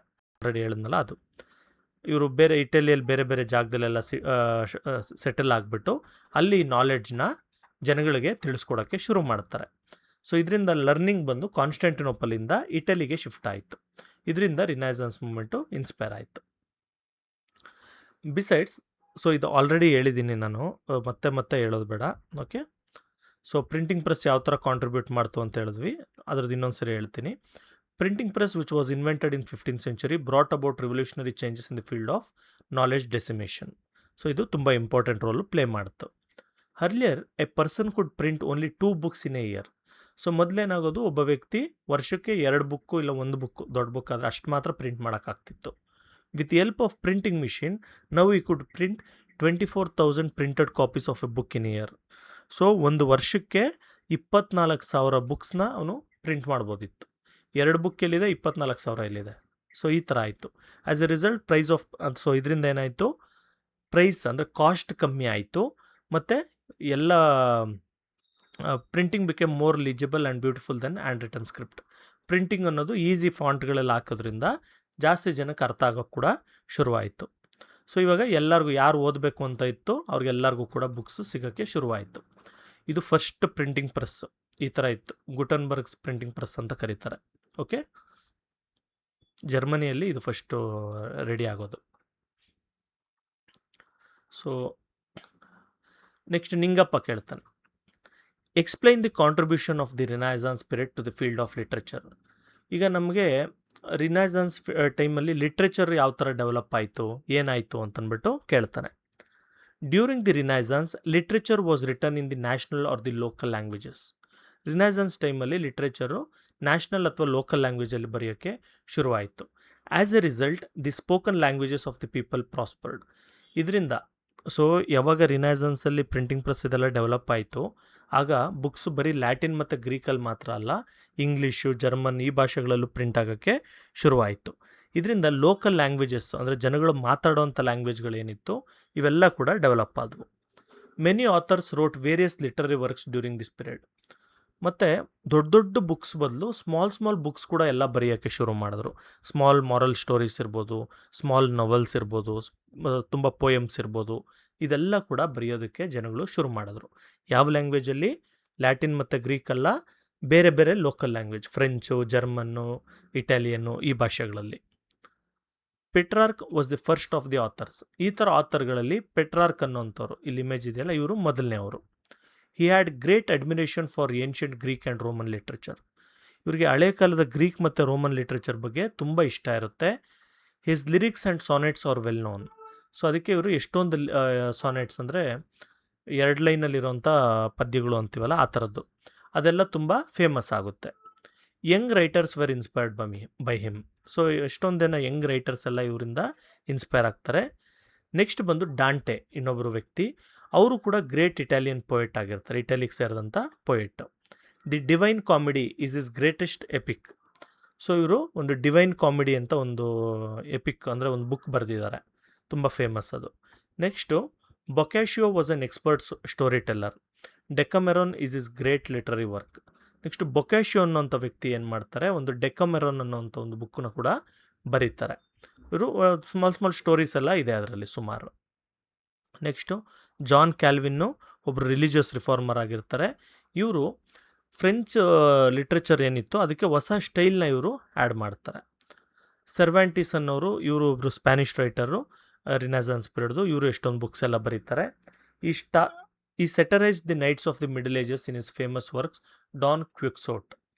ಸೊ ಇವರು ಆ ಟೈಮಲ್ಲಿ ನೈಟ್ಸ್ ಇರ್ತಾರೆ, ಅಂದರೆ ಕುದುರೆ ಮೇಲೆ ಆರ್ಮರ್ ಎಲ್ಲ ಹಾಕ್ಕೊಂಡಿರ್ತಾರಲ್ಲ ಅಂಥವ್ರ ಮೇಲೆ ಇವರು ಸೆಟೈರ್ ಆಗ್ತಾ ಇರ್ತಾರೆ. ಸೆಟೈರ್ ಅಂದರೆ ಕಾಮಿಡಿ ಮಾಡೋದು, ಜೋಕ್ ಮಾಡೋದು, ಆ ಥರ ಎಲ್ಲ ಕೂಡ ಇವರು ಒಂದು ಬುಕ್ಕಲ್ಲಿ, ಡಾನ್ ಕ್ವಿಕ್ಸೋಟ್ ಅನ್ನೋ ಬುಕ್ಕಲ್ಲಿ ಬರೆದಿದ್ದಾರೆ.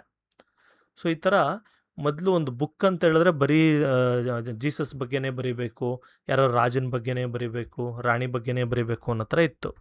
ಆದರೆ ಇವಾಗ ಫುಲ್ಲು ಕಮ್ಮಿ ಆಗಿದ್ದಕ್ಕೆ ಬುಕ್ಸ್ ರೇಟೆಲ್ಲ. ಇವಾಗ ಎಲ್ಲ ಸ್ಮಾಲ್ ಸ್ಟೋರಿ ಇರ್ಬೋದು, ಮಾಮೂಲಿ ವ್ಯಕ್ತಿಗಳ ಬಗ್ಗೆ ಎಲ್ಲ ಬರೆಯೋಕ್ಕೆ ಶುರು ಮಾಡ್ತಾರೆ. ನೆಕ್ಸ್ಟ್ ಬಂದು William Shakespeare is the most important among English dramatist. Next dramatists ಅಂತ ಬರ್ತಾರೆ. ಡ್ರಾಮಾಟಿಸ್ಟ್ ಅಂದರೆ ಈಗ ಫಿಲಮ್ ಡೈರೆಕ್ಟರ್ ಥರ ಅಂತ ಅಂದ್ಕೊಳ್ಳಿ. ಸೊ ಇವಾಗೆಲ್ಲ ಥಿಯೇಟ್ರ್ಗಳು, ಡ್ರಾಮಾಗಳು, ಇದು ಮೂವಿಗಳೆಲ್ಲ ಇದೆ. ಮೊದಲೆಲ್ಲ ನಾಟಕಗಳಿರೋದು. ಸೊ ನಾಟಕನ ಇಂಗ್ಲೀಷಲ್ಲಿ ಡ್ರಾಮಾ ಅಂತ ಕರೀತಾರೆ. ಸೊ ಆ ಸ್ಟೇಜ್ ಮೇಲೆ ಏನು ಡ್ರಾಮಾ ಮಾಡ್ತಾರೆ ಅದಕ್ಕೆ ಬೇಕಾಗಿರೋಂಥ ಸ್ಕ್ರಿಪ್ಟ್ಗಳನ್ನ, ಕತೆಗಳನ್ನೆಲ್ಲ ಬರೆಯುವಂಥವ್ರು ಡ್ರಾಮಾಟಿಸ್ಟ್ಗಳು. ಅದರಲ್ಲಿ ಫೇಮಸ್ ಬಂದು ವಿಲಿಯಂ ಶೇಕ್ಸ್ಪಿಯರ್ ಅಂತ. He wrote some excellent plays. ಅವ್ರು ಎಷ್ಟೊಂದು ಎಕ್ಸಲೆಂಟ್ ನಾಟಕಗಳನ್ನೆಲ್ಲ ಬರೀತಾರೆ. ಅದರಲ್ಲಿ ಇಂಪಾರ್ಟೆಂಟ್ ಇರೋಂಥವು ಜೂಲಿಯಸ್ ಸೀಸರ್ ಅಂತ ಒಂದು, ರೋಮಿಯೋ ಆ್ಯಂಡ್ ಜೂಲಿಯೆಟ್ ಅಂತ ಒಂದು, ಕಿಂಗ್ ಲೇರ್, ಮ್ಯಾಕ್ಬೆತ್ತು, ಇದೆಲ್ಲ ತುಂಬ ಫೇಮಸ್ಸು ಇದು ಡ್ರಾಮಾಗಳು. ಸೊ ನಮ್ಮಲ್ಲಿ ಕಾಳಿದಾಸ ಇದಾರಲ್ಲ, ಶಾಕುಂತಲ ಕಥೆ ಎಲ್ಲ ಬರೆದಿದ್ದಾರಲ್ಲ ಡ್ರಾಮಾನ, ಆ ಥರ. ಓಕೆ. ನೆಕ್ಸ್ಟ್ ಮಾರ್ಗರೆಟ್ ಕೇಳ್ತಾಳೆ, sir you have explained the contributions of the renaissance to literature. ನಾವು will you please tell us about its contributions to architecture, art and sculpture. ಈಗ ಲಿಟ್ರೇಚರ್ಗೆ ಏನೇನು ಕಾಂಟ್ರಿಬ್ಯೂಟ್ ಮಾಡ್ತು ರಿನೈಸನ್ಸ್ ಟೈಮು ಅದನ್ನೇ ಹೇಳಿದ್ರಿ.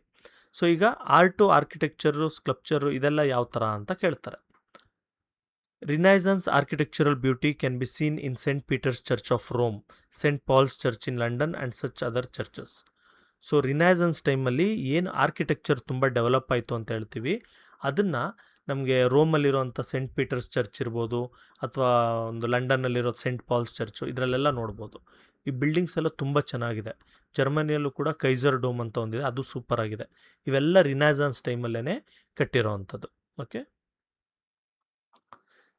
ಡೊನಾಟೆಲ್ಲೋ was a prominent sculptor of the period. Sculptor ಅಂದರೆ ವಿಗ್ರಹ ಕೆತ್ತನೆ ಮಾಡ್ತಾರಲ್ಲ ಆ ಥರದವ್ರು. ನಮ್ಮಲ್ಲಿ ಅಮರಶಿಲ್ಪಿ, ಜಕ್ಕಣಾಚಾರಿ ಅವೆಲ್ಲ ಹೇಳ್ತೀವಲ್ಲ ಆ ಥರ. ಸೊ ಡೊನಾಟೆಲ್ಲೋ ಅನ್ನೋರು ಕೂಡ ತುಂಬ ಫೇಮಸ್ ಸ್ಕಲ್ಪ್ಟರ್ ಆಗಿರ್ತಾರೆ. Is image of David is excellent. ಇವ್ರದ್ದು ಡೇವಿಡ್ ಅಂತಂದರೆ ಅವರು ಜಿವಿಶ್ ರಿಲಿಜನ್ನ ಇಂಪಾರ್ಟೆಂಟ್ ವ್ಯಕ್ತಿ. ಅವರ ಒಂದು ಇದರಲ್ಲಿ ಬರ್ತಾರೆ, ನಮ್ಮ ರಾಮಾಯಣ ಮಹಾಭಾರತದಲ್ಲಿ ಹೆಂಗೆ ಕ್ಯಾರೆಕ್ಟರ್ಸ್ ಬರ್ತಾರೋ ಆ ಥರ.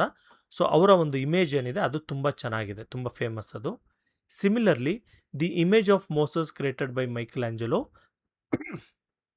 Is also magnificent. ಅದೇ ಥರ ಮೈಕೆಲ್ ಆಂಜಲೋ ಬಂದು ಮೋಸಸ್ದೊಂದು ಸ್ಕಲ್ಪ್ಚರ್ ಮಾಡಿದ್ದಾರೆ, ಅದು ಕೂಡ ತುಂಬ ಚೆನ್ನಾಗಿದೆ. ನೆಕ್ಸ್ಟು ಶಿವಮೂರ್ತಿ ಕೇಳೋದು, sir tell us about the achievements in the field of art. ಆರ್ಟಲ್ಲಿ ಏನು ಅಂತ. ಸೊ ಆರ್ಟ್ ಅಂದರೆ ಗೊತ್ತಲ್ಲ, ಪೇಂಟಿಂಗು, ಡ್ರಾಯಿಂಗು, ಎಂಬ್ರಾಯ್ಡ್ರಿ, ಈ ಥರದ್ದೆಲ್ಲ ಆರ್ಟ್ ಅಂತ. ಸೊ 16th ಸೆಂಚುರಿಯಲ್ಲಿ ಎಷ್ಟೊಂದು ಟ್ಯಾಲೆಂಟೆಡ್ ಆರ್ಟಿಸ್ಟ್ಗಳೆಲ್ಲ ಇರ್ತಾರೆ. ಓಕೆ. ಅದರಲ್ಲಿ ಪ್ರಾಮಿನೆಂಟ್ ಯಾರಪ್ಪ ಅಂದರೆ ಲಿಯೋನಾರ್ಡೋ ಡವಿನ್ಸಿ ಅಂತ ಅವರು, ಮತ್ತು ಮೈಕೆಲ್ ಆಂಜಲೋ ಅಂತ.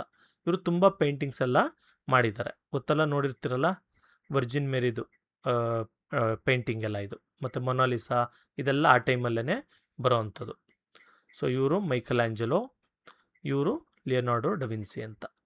ಸೊ ಮೈಕಲ್ ಆಂಜಲೋ ಕೆತ್ತನೆ ಮಾಡಿರೋವಂಥ ಇಮೇಜ್ ಆಫ್ ಮೋಸಸ್ ನೋಡಿ ಎಷ್ಟು ಇದರಲ್ಲಿದೆ.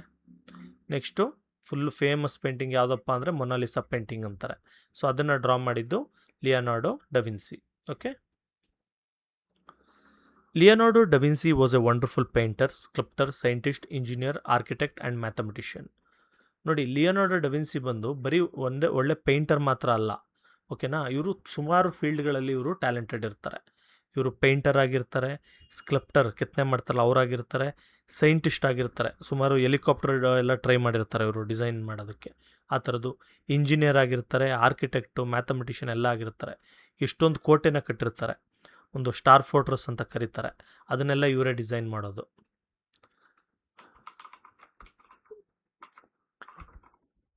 ಸ್ಟಾರ್ ಫೋರ್ಟ್ರೆಸ್ ಅಂದರೆ ನೋಡಿ ಈ ಥರ, ಮೊದಲು ಬಾಕ್ಸ್ ಥರ ರೌಂಡ್ಗೆ ಆ ಥರ ಇರ್ತಿತ್ತಲ್ಲ, ಅದ್ರ ಬದಲು ಈ ಥರ ಸ್ಟಾರ್ ಟೈಪಲ್ಲಿ ಬರೋವಂಥದ್ದು, ಹೈಟ್ ಕಮ್ಮಿ ಇರೋವಂಥ ಹೊಸ ಸ್ಟೈಲ್ ಅದೆಲ್ಲ ಮಾಡ್ತಾರೆ.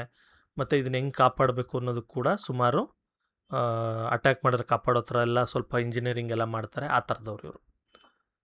Virgin on the Rocks, the Last Supper and Mona Lisa are his famous paintings. So ಇವ್ರು ಫುಲ್ಲು ಫೇಮಸ್ ಪೇಂಟಿಂಗ್ಸ್ ಯಾವುದಪ್ಪ ಅಂದರೆ ಇವು 3. Next Aditya, sir please tell us the progress that took place in the field of science during the renaissance period. ಈಗ ನಮಗೆ art, architecture, literature ಇದೆಲ್ಲ ಗೊತ್ತಾಯಿತು, ಸೈನ್ಸಲ್ಲಿ ಏನೇನು progress ಆಯಿತು, ಸೈಂಟಿಫಿಕ್ ಇನ್ವೆನ್ಷನ್ಸ್ ಏನಾದರೂ ನಡೀತಾ ಅಂತ ಕೇಳ್ತಾರೆ. So we can say that the development of modern science began during the period of Renaissance. So ಈಗ ಏನು ಬರೀ ರಿನೈಸನ್ಸ್ ಪೀರಿಯಡಲ್ಲಿ ಸ್ವಲ್ಪ ಡೆವಲಪ್ಮೆಂಟ್ ಅಂತಲ್ಲ, ಈಗ ನಾವು ಏನು ಮಾಡರ್ನ್ ಸೊಸೈಟಿ ನೋಡ್ತಾ ಇದ್ದೀವಿ, ಇದಕ್ಕೆ ಬೇಕಾಗಿರೋಂಥ ಸುಮಾರು ಒಂದು ಸೈಂಟಿಫಿಕ್ ಡೆವಲಪ್ಮೆಂಟ್ಸು ಈ ರಿನೈಸನ್ಸ್ ಟೈಮಲ್ಲೇ ಆಯಿತು ಅಂತ ಹೇಳ್ತಾರೆ. There was revolutionary progress in astronomy ಅಂದರೆ ಸನ್ನು, ಮೂನು, ಸ್ಟಾರ್ಸು, ಇದರಲ್ಲಿ ಕೂಡ ಇದನ್ನು ಸ್ಟಡಿ ಮಾಡೋದ್ರಲ್ಲೂ ಕೂಡ ತುಂಬ ಜನ ಸ್ಟಡಿ ಮಾಡಿದ್ರು, ತುಂಬ ಇನ್ವೆನ್ಷನ್ಸ್ ಬಂತು. Copernicus of Poland knew that the earth was one of the many planets that revolved around the sun. So ಇಲ್ಲಿವರೆಗೂ ಇವ್ರೇನು ಬಿಲೀವ್ ಮಾಡ್ತಾಯಿದ್ರು, ಭೂಮಿ ಸೆಂಟ್ರಲ್ ಇತ್ತು, ಓಕೆ, ಇದ್ರ ಸುತ್ತು ಸನ್ನು ಮತ್ತು ಬೇರೆ ಬೇರೆ ಪ್ಲ್ಯಾನೆಟ್ಸು ರಿವಾಲ್ವ್ ಆಗ್ತಾ ಇತ್ತು ಅಂತ ಹೇಳಿದ್ರು. ಆದರೆ ಕಾಪರ್ನಿಕಸ್ ಬಂದೇನು ಹೇಳ್ತಾರೆ, ಇಲ್ಲ ಆ ಥರ ಅಲ್ಲ, ಇದು ನೀವು ತಪ್ಪು ಅರ್ಥ ಮಾಡ್ಕೊಂಡಿದ್ರ ಅಂದರು. ಮತ್ತು ಅಲ್ಲಿವರೆಗೂ ಅರ್ತ್ ಫ್ಲ್ಯಾಟ್ ಇದೆ ಅಂತ ಹೇಳ್ತಾಯಿದ್ರು, ರೌಂಡ್ ಇಲ್ಲ ಅಂತ. ಸೊ ಕಾಪರ್ನಿಕಸ್ ಬಂದೇನು ಹೇಳ್ತಾರೆ, ಆ ಥರ ಅಲ್ಲ, ಅರ್ತ್ ರೌಂಡ್ ಇದೆ, ಮತ್ತು ಅರ್ತ್ ಸುತ್ತಾ ಇಲ್ಲ, ಸನ್ನೇ ಇಲ್ಲಿದೆ, ಎಸ್ ಅಂತ ಬರಿತೀನಿ, ಸನ್ ಇಲ್ಲಿದೆ, ಅರ್ತು ಸನ್ ಸುತ್ತುತ್ತಾ ಇದೆ, ಮತ್ತು ಬೇರೆ ಪ್ಲಾನೆಟ್ಸು ಕೂಡ ಸನ್ ಸುತ್ತುತ್ತಾ ಇದೆ, ಮಾರ್ಸು ಆ ಥರದ್ದೆಲ್ಲ ಅಂತ ಹೇಳ್ತಾರೆ. ಅದಕ್ಕೆ ಇವ್ರನ್ನ ಜೈಲಿಗೆ ಕೂಡ ಹಾಕ್ತಾರೆ, ಅಲ್ಲೇ ಸತ್ತೋಗ್ತಾರೆ ಇವರು. Since his research went against the beliefs of the church, his findings could not be brought out in the book forms. So ಇವರೆಲ್ಲ ಚರ್ಚ್ ವಿರುದ್ಧವಾಗಿ, ಚರ್ಚ್ ಅವ್ರು ಈ ಥರ ಹೇಳ್ತಾಯಿದ್ರು, ಅದು ತಪ್ಪು ಈ ಥರ ಅಂತ ಹೇಳಿದ್ದಕ್ಕೆ ಅವ್ರು ಯಾವುದು ಇವ್ರ ಬುಕ್ಸ್ನ ಪ್ರಿಂಟೌಟ್ ಮಾಡೋಕ್ಕೆ ಬಿಡಲಿಲ್ಲ, ಮತ್ತು ಇವ್ರನ್ನೇ ಜೈಲಿಗೆ ಹಾಕ್ಬಿಟ್ಟು ಎಲ್ಲ ಸಾಯಿಸ್ತಾರೆ. ಸೊ ಇದರಿಂದ ಏನಾಯಿತು, ಇವರು ಇದು ಈಚೆಗೆ ಬರಲಿಲ್ಲ. Later a German mathematician Kepler proved that Copernicus findings were true. ಆಮೇಲೆ ಜರ್ಮನ್ ಮ್ಯಾಥಮೆಟಿಷಿಯನ್ ಕೆಪ್ಲರ್ ಅವ್ರು ಏನು ಮಾಡ್ತಾರೆ, ಇಲ್ಲ ಇವರು ಕಾಪರ್ನಿಕಸ್ ಹೇಳಿದ್ದು ಕರೆಕ್ಟ್ ಅಂತ ಅಂದ್ಬಿಟ್ಟು ಇವರು ಪ್ರೂವ್ ಮಾಡ್ತಾರೆ. Next the Italian astronomer Galileo Galilei invented the telescope. So ನಾವು ಎಷ್ಟೊಂದು ಸರಿ ಭೂಮಿ ರೌಂಡ್ ಆಗಿದೆ ಅಂತ ಹೇಳಿದ್ದು ಯಾರು ಅಂದರೆ ಗೆಲಿಲಿಯೋ ಅಂತೀವಿ, ಆದರೆ ಅವರಲ್ಲ, ಫಸ್ಟ್ ಹೇಳಿದ್ದು ಬಂದು ಕಾಪರ್ನಿಕಸ್, ಓಕೆನಾ. ಸೊ ಗೆಲಿಲಿಯೋ ಬಂದು ಏನು ಮಾಡ್ತಾರೆ, ಟೆಲಿಸ್ಕೋಪ್ನ ಇನ್ವೆಂಟ್ ಮಾಡ್ತಾರೆ, ಅಂದರೆ ತುಂಬ ದೂರದನ್ನು ನೋಡೋದಕ್ಕಾಗುವಂಥದ್ದು, ಬೇರೆ ಪ್ಲ್ಯಾನೆಟ್ಸ್ನ ನೋಡೋಕ್ಕಾಗುವಂಥ ಒಂದು ಬೈನಾಕ್ಯುಲರ್ಸ್ ಟೈಪ್ ಅಂತ ಅಂದ್ಕೊಳ್ಳಿ, ಅಂಥದ್ದನ್ನು ಟೆಲಿಸ್ಕೋಪ್ ಅಂತ. ಸೊ ಈ ಸ್ಟ್ರಾಂಗ್ಲಿ ಸಪೋರ್ಟೆಡ್ ಕಾಪರ್ನಿಕಸ್ ಆರ್ಗ್ಯುಮೆಂಟ್, ಇವರು ಕಾಪರ್ನಿಕಸ್ ಆರ್ಗ್ಯುಮೆಂಟ್ನ ತುಂಬ ಸಪೋರ್ಟ್ ಮಾಡ್ತಾರೆ. Hence the orthodox church had him arrested and subjected him to the court of church ಅಥವಾ ಇನ್ಕ್ವಿಸಿಷನ್ಗೆ ಕೊಡ್ತಾರೆ. ಅಂದರೆ ಇವರು ಕೂಡ ಇವರು ಆ ಥರ ಹೇಳ್ತಾ ಇರೋದೆಲ್ಲ ಚರ್ಚ್ ವಿರುದ್ಧವಾಗಿ ಹೇಳ್ತಾ ಇದ್ದೀರಾ, ನಾವು ಹೇಳಿದ್ದಕ್ಕೆ ಅಪೋಸಿಟಾಗಿ ಹೇಳ್ತಾ ಇದ್ದೀರಾ ಅನ್ನೋದಕ್ಕೆ ಇವ್ರನ್ನ ಅರೆಸ್ಟ್ ಮಾಡಿಬಿಟ್ಟು ಇವ್ರನ್ನ ಕೋರ್ಟ್ಗೆ ಕೂಡ ಹಾಕ್ತಾರೆ. ಆಮೇಲೆ ಫೋರ್ಸ್ಡ್ ಕನ್ಫೆಷನ್ ತೊಗೊಂಡು, ಇಲ್ಲ ನನ್ನ ತಪ್ಪಾಯಿತು ಬಿಟ್ಬಿಡಿ ಅಂತೇಳಿ ಇವ್ರ ಹತ್ರ ಒಂದು ಇದು ತೊಗೊಂಡು ಗೆಲಿಲಿಯೋನ ರಿಲೀಸ್ ಮಾಡ್ತಾರೆ. ನೆಕ್ಸ್ಟ್ ಬಂದು sir Isaac Newton of England proved that gravitational force was the reason for the falling down off objects which had been throne up in the air. Next ಇದು ನ್ಯೂಟನ್ಸ್ ಲಾ ಅಂತ ಗ್ರಾವಿಟೇಷನಲ್ ಲಾ ಅದೆಲ್ಲ ಬರುತ್ತಲ್ಲ ಆ ಥರ. ಅವ್ರು ಯಾರಪ್ಪ ಅಂದರೆ ಸರ್ ಐಸಾಕ್ ನ್ಯೂಟನ್ ಅಂತ ಇಂಗ್ಲೆಂಡ್ ಇವರು ಗ್ರಾವಿಟೇಷನಲ್ ಫೋರ್ಸ್ನ ಕೂಡ ಕಂಡುಹಿಡಿತಾರೆ. ಸೊ ನೀವು ಹೈಯರ್ ಕ್ಲಾಸಿಗೆ ಬರ್ತಾ ಇದ್ರ ಬಗ್ಗೆ ಗೊತ್ತಾಗುತ್ತೆ ನಿಮಗೆ. ಅಂದರೆ ಯಾವುದಾದ್ರು ವಸ್ತುನ ಮೇಲೆ ಎಸೆದ್ರೆ ಅದು ಕೆಳಗೆ ಬೀಳುತ್ತೆ ಅನ್ನೋಂಥ ಒಂದು ಕಾನ್ಸೆಪ್ಟು ಗ್ರಾವಿಟೇಷನಲ್ ಫೋರ್ಸ್. ಅಂದರೆ ಅದು ಹೆಂಗೆ ವರ್ಕ್ ಆಗುತ್ತೆ ಅಂತ ಕಂಡುಹಿಡಿದಿದ್ದು. ಮೊದಲಿಂದ ಹಳೆ ಕಾಲದಲ್ಲಿ ಮೇಲೆ ಹಾಕಿದ್ರೂ ಕೆಳಗೆ ಬೀಳ್ತಿತ್ತು. ಓಕೆ, ನೆಕ್ಸ್ಟು ವಿಲಿಯಂ ಹಾರ್ವಿ ಅಂತ, ಇವರು ಬ್ಲಡ್ ಸರ್ಕ್ಯುಲೇಷನ್ ಅಂದರೆ ನಮ್ಮ ಬ್ಲಡ್ ಯಾವ ಥರ ಹಾರ್ಟಿಗೆ ಬರೋದು, ಪಂಪ್ ಆಗೋದು, ಇದ್ರ ಬಗ್ಗೆ ಎಲ್ಲ ಫಸ್ಟು ಇವರು ಡಿಸ್ಕವರ್ ಮಾಡಿದ್ದು. ನೆಕ್ಸ್ಟು ವೆಸೇಲಿಯಸ್ ಅಂತ ಬೆಲ್ಜಿಯನ್ ಸೈಂಟಿಸ್ಟ್ ಇವರು ಬ್ಲಡ್ ಸರ್ಕ್ಯುಲೇಷನ್ ಬಗ್ಗೆ ಒಂದು ಬುಕ್ನೇ ಇವರು ಪಬ್ಲಿಷ್ ಮಾಡಿದ್ರು.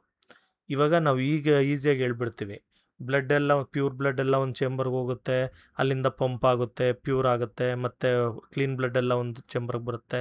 ಇದೆಲ್ಲ ತುಂಬ ಈಸಿ ನಮಗಿವಾಗ ಆಲ್ಮೋಸ್ಟ್ ಗೊತ್ತು. ಆದರೆ ಆ ಟೈಮಲ್ಲಿ ಇದು ಯಾರಿಗೂ ಗೊತ್ತಿರಲಿಲ್ಲ. ಓಕೆ, ಸೊ ಅದನ್ನು ಫಸ್ಟು ಇವ್ರ ಬುಕ್ಕಲ್ಲಿ ಪಬ್ಲಿಷ್ ಮಾಡ್ತಾರೆ. ಸೊ ಇವ್ರನ್ನೂ ಕೂಡ ಚರ್ಚ್ನ ಪರ್ಮಿಷನ್ ಇಲ್ದಂಗೆ ನೀನು ಇದೆಲ್ಲ ಮಾಡ್ತಾ ಇದೆಯಾ, ಮತ್ತು ಚರ್ಚ್ ಅವ್ರು ಹೇಳಿದ್ದಕ್ಕೆ ಅಪೋಸಿಟಾಗಿ ಇದೆಲ್ಲ ಹೇಳ್ತಾ ಇದೆಯಾ ಅಂದ್ಬಿಟ್ಟು ಏನು ಮಾಡ್ತಾರೆ, ಅವ್ರನ್ನೂ ಕೂಡ ಅವರು ಡೆತ್ ಅಂದರೆ ಮರಣದಂಡನೆ ಕೊಡ್ತಾರೆ ಅವ್ರಿಗೂ ಕೂಡ. In this way, the Renaissance influenced the modern society and civilizations in a significant manner. So ಈ ಥರ ರಿನೈಸನ್ಸ್ ಏನು ಮಾಡ್ತು, ಒಂದು ಮಾಡರ್ನ್ ಸೊಸೈಟಿಗೆ ಏನು ಬೇಕು ಆ ಥರ ಥಾಟ್ ಪ್ರೊಸೆಸ್ನ ಮತ್ತು ಇನ್ವೆನ್ಷನ್ಸ್ನ ಕ್ರಿಯೇಟ್ ಮಾಡಿ ಇಡುತ್ತು.